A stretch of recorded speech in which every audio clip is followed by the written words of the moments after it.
Do you have an idea that you know is going to be an awesome book? Or are you currently writing a book, but you're having writer's block, having trouble being consistent, or not even sure how to organize your thoughts? Then you've clicked on the right video. I'm Jillian Gray, and this is The Gray Life.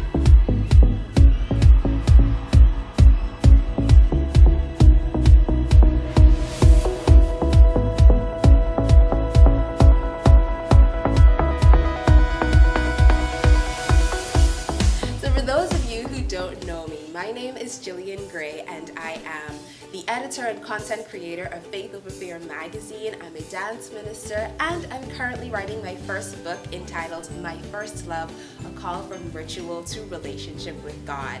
And I thought a great way to kick off my channel is going to be talking to you about writing, because I know many writers and we all have the same kinds of problems. So for the month of February, I'm going to be talking about writing woes. And the first in this series is called Organizing Your Thoughts. So I have 3 great quick points on how you can organize your thoughts, and it's going to kickstart your writing, or even if you are in the writing process, it's going to help you even further. And the first point is throw up on the page.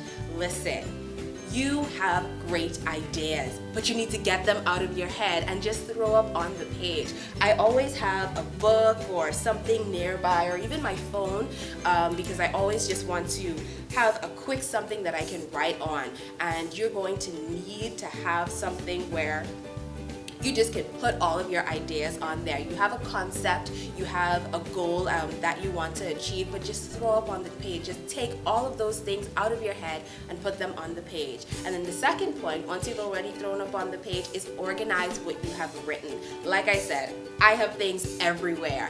And what I usually do is I look at it, I say, okay, I see where these 2 things can go together, so let me put those together. And these are going to help organize your chapters. And when you organize your chapters, you're going to basically repeat this cycle over and over again, because as you keep throwing up on the page, keep spilling out those ideas that you may have, you're going to want to put them in the chapter headings. And then after that, you're going to want to write questions under each chapter heading. Now, the purpose for writing these questions is so that you can compile all of your notes, so that you can know exactly where it is that you're going, so that you can know and have accuracy. For example, in my book, My First Love, I have a chapter called Conflict, and this is under the marriage section. And when we talk about conflict, I started to think, I said, okay, conflict in your relationship with God. And so the 2 main areas that I signaled out is sometimes people have conflict with the church, it being very religious and rhetoric, and then sometimes people have conflict with God. You know, they go through things in their life and they're like, God, why did this happen to me? And after I figured out, okay, these are the 2 main points that I want to cover in this chapter, I started to ask questions. Okay, what are the specific things that people may have conflicts with? And so that's a very practical example as to how you can write questions under your chapter headings. And so just to repeat, the first point is throw up on the page. Then what you want to do is section them off or categorize them so that they can fit into all of your chapters. And then the next thing that you want to do is compile all of your notes and write down questions.